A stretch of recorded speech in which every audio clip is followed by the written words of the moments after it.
Joe, what's going on, man? Hey, Seth. How are you? I'm doing good. So, Joe, you're a VP of Finance in the pest industry. Yes. So, what in the heck does a VP of Finance do in this business? Make sure our financial strategy for acquiring and growing our business is there. Make sure we have money in the bank and really just execute on those strategies. So, in the day-to-day, if someone's sitting in your shoes, like, what are like the top 3 things that you think about? Cash flow is definitely number one. Making sure that we have the cash in the bank to continue paying our people, continue acquiring more companies, and continuing just growing our base business. Yeah. So when you think about these different things, you think about enough to pay your people, like, is there a metric that you think about, or is there a way you think about, hey, like, we have enough cash, and at what time frame? Like, how do you think about that? Yeah, absolutely. So what we do is we want to make sure that we're able to continue growing while still paying our people. So we're going to continue looking at production pay, making sure those ratios are there so we can continue attracting the top talent while still growing our business. Yeah, so one of the questions we get asked all the time is they say, how much cash should we have in the bank?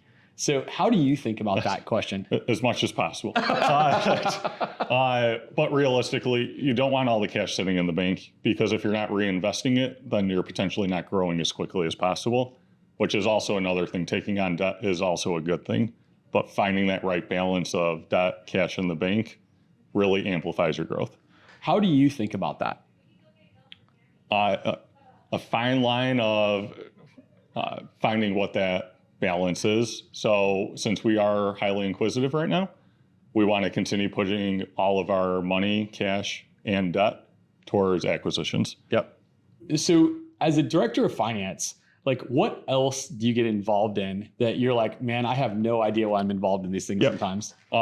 Since we are a small company and we are growing, it's one of those I get involved in just about everything. So whether it's operationally, marketing, and just day-to-day tasks, we are all just jumping in, pitching in, and making sure it's just moving in the right direction. Do you ever feel like, coming from a different industry into the pest industry, because you came from a different industry, like, what do you think about the pest industry as a whole, like from your role or just holistically? Like, how do you think about the pest industry and the people that are in it? Yeah, it's fascinating. The people are fantastic. Yeah. And I'll say the passion that our techs have and just seeing most of the industry, it's something I typically haven't seen before. Pretty interesting, isn't it? It is. And it's just great to see. So if you were going to talk to people that are ambitious about being in this industry, or someone who's sitting in or potentially wants to be a head of finance for a company, like what would you give them and say, hey, you should really focus on these, or you really should think about things now that you've been in this industry? How long now?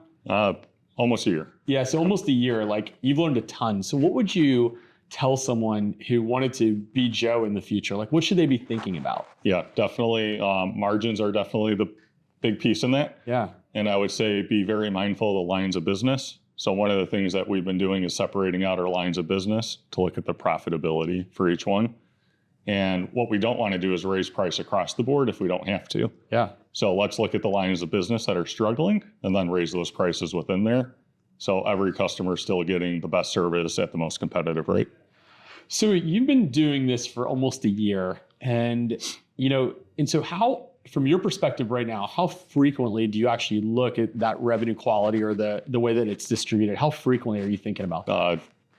Every week. Is it every week? Just about, yeah. So we're looking at our annual recurring value, and we're making sure, because if our metrics are off kilter, we want to make sure that we're identifying and addressing it as quickly as possible. Yeah, that's really interesting. And so then, from your perspective, how do you communicate that to the rest of the organization? And I know the business, and you guys are a tight team, but how do you communicate like that to the rest of the team without just saying fix it? Right. I think you hit it. We are a tight team, so we are talking daily. Yeah. And very consistently. So we do have metrics on TVs throughout our building. And it's one of those, we want to show everyone how we are succeeding, or if we are struggling, where we are struggling. Yeah. So really providing them the ability just to see it daily on those screens with the KPIs and metrics.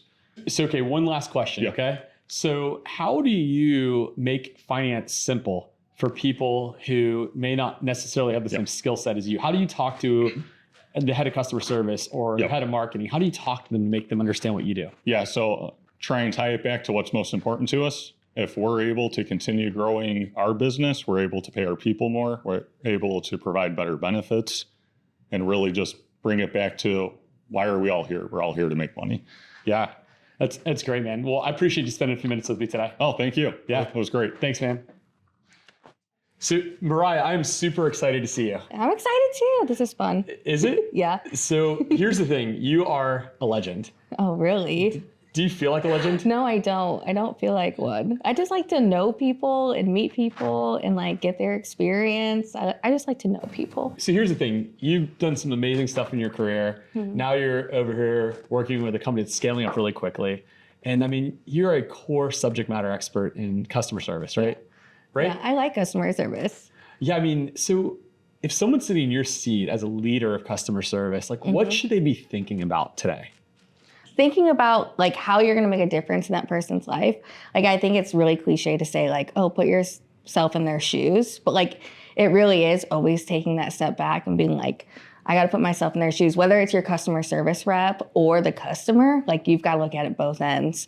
And I think what's helped me, I know it's probably not traditional, but like I look at problems really like black and white. Like what's the stem of that problem? And so I think that's helped me a lot, where I can like drown out the noise and just get down to what was that? Why is that customer calling in? You know, it's a really interesting point. And over the years, people have heard me talk about black and white as relates to results. I always say there's no gray area, but I've never heard someone say customer service is black and white. Yeah. And I find that really interesting because to me, customer service is a gray area, right? Yeah. It's like you're dealing with emotion and you're dealing with humans and you're dealing with people and all these different things. And so in your mind, how do you think about the black and white of customer service? So even the way I stack my team is black and white. I stack them with my people that can talk, that love to talk to people because they want to talk for 45 minutes with these customers. And then I have team members that are good at like logistics, like doing routing, or good at fast at alerts, fast at emails. They're good at that stuff. So I kind of strategically place my talkers and my logistic people because I see that as black and white. Like my whites love talking to people. My blacks like doing logistic work. And I think that's how we get the best team. You know, earlier today, I was fortunate enough to talk with some of your team, and one of them said, or you said to me that they sit there and call all the little old ladies to make them feel good. Yeah. And I'll be honest with you, when I heard that, being like super quantitative, I'm like, so you mean that the phone call's not 7.5 minutes? And I almost stressed out. And you were like, yeah, that's great. I mean, how do you balance the idea of hitting a KPI with like making someone feel good? That's a really tough thing to do. Yeah, it is tough, but you know, she's doing it in her downtime when there's not much to do. And I feel like I qualify that as quality assurance. She's calling, you know, Fran and making sure she's doing okay. And Fran's never going to leave us because she knows Andrea is there. So it's building those relationships. Yeah, I mean, to me, like it doesn't rationalize for me, but I get it. Like it's, I'm like, man, if I was the little old lady on the other side of the phone, like I would never ever leave action, right? Yeah. So how do you think about being a customer service leader? Like, how do you think about the measurement of your team? Like, how do you actually think about it day over day or week over week? Like, what are the things that you think about that might help the people that are watching this? Yeah. So every day I think about, you know, and everybody that reach out to us get contacted. Did we talk to them? And were they contacted within an hour? Like, I strive to get better and better. Like right now, we're probably contacting everybody within 5 minutes, whether they text us, web chat us, call us, email us, we're getting them really fast. So that's something I think about every night is how fast are we getting to these people? I've always put myself in their shoes too. Like I once was that customer with a toddler and ants, and like that's stressful. So I think about how fast we have to be to get to our customers. And then the quality of service, like did we solve their problem that they called in for? So that's where it gets black and white for me. Like, did we solve it or did we not solve it? And I drown out the noise, which I think is talking to people, those little interactions. Like, I don't like talking to old ladies 45 minutes, but I can drown out the noise and get down to like the summary of that call. It's pretty interesting. So you immediately go to like the behavior, which is really neat. Yeah. It's a different way of thinking, but I mean, you've been very successful with it. Yeah.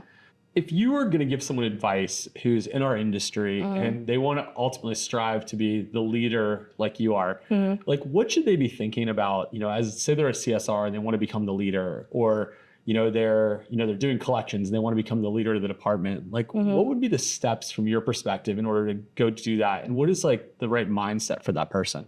Yeah, I think it's not taking anything personally, and knowing that you're making a difference and always striving to do a little bit more. So if you're doing collections, always strive, get proactive. Let's make sure people are on auto pay. Let's not wait till they owe us money. So it's always finding ways you can be proactive to make your life easier, which will make your results show up. So.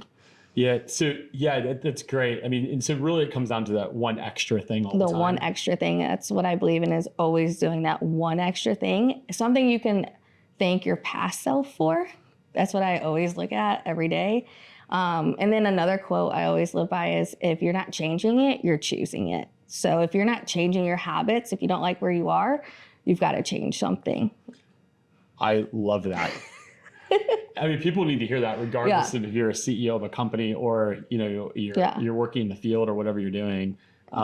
People have to make the choice every day. Yeah, every day. And so it's easy in customer service to be pessimistic because you're dealing with problems all the time. So I'm like, you've got to change your mindset, or you're choosing to live that way. So one last question for you. How do you avoid taking work home at the end of the night? Because in the customer service world, you're dealing with the emotion and the feeling all day long of your people as well as customers. Like, how do you shut it off? For me, it's easy, but I know it's harder for my team. So I don't really experience it. But for my team, I do make sure we check out with each other every day. We make sure everything's cleared up. Nobody leaves this place until alerts, emails, calls are done. And then we check out with each other. Like, how was today? How'd it go? Do you have any lasting problems? I think another thing for me is, as long as you made that customer experience good, we can fix it on the back end. Whatever you did, we can match what you said to that customer. Maybe not right in that second when you're on the phone, but if you need help, let me know and we'll fix it on the back end. As long as what you said to that customer, they're happy, then I'm good. Yeah, I believe exactly. I mean, I'm 100% aligned with what you're saying. So, I mean, at the end of the day is that if someone wants to be successful and step up and lead a customer service team at some point in their life, like, they've got to do the one extra.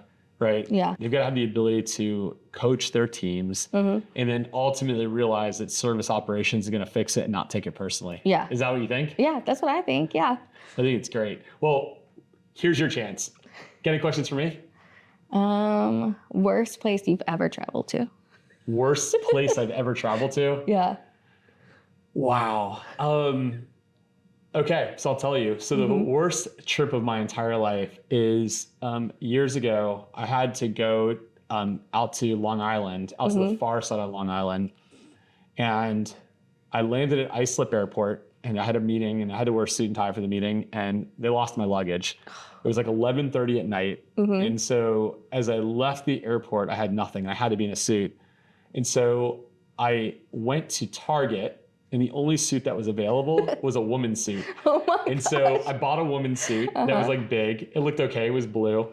And then I was like, and this night like never ended. So I got to my hotel, and my hotel was like some ran down hotel, but it had a good brand. I forget the brand. And I went inside, and there was like literally like drug addicts everywhere. And my room smelled like smoke so bad. Oh my gosh. And the worst, so I would tell you the worst place I ever went to was Southampton on Long Island. Oh my gosh, and that's so funny. Lots of crazy trips, but that was the worst trip, not necessarily the worst place. So. Yeah. Okay. I was just wondering because you travel all the time. So I always like to know where the worst place to go was. All right, one more question. Take one more shot. What's one more question? If you had to do customer service or sales, which one would you pick? I mean, come on.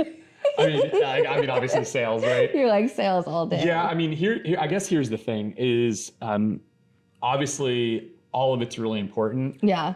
The part that I think about is I want to be in the part that makes things go fast, right? And I think sales makes things go fast. Yeah. I think for customer service protects the business. Yeah. Right? Now, Yes. I think customer service should sell, of course, but customer service protects things. Yeah. Right? I like to create like create, right? Yeah. And so, but yeah, I mean, for me, I mean, I'm a salesperson. Like, Yeah. I like nothing makes me happier than sitting in a sales call. Yeah. You know, so, but well, I appreciate you spending time with me today. Thanks so much. This was not too bad. No, it's good. So I appreciate it. Thank you. Keep doing what you're doing. It's doing great. Thank you.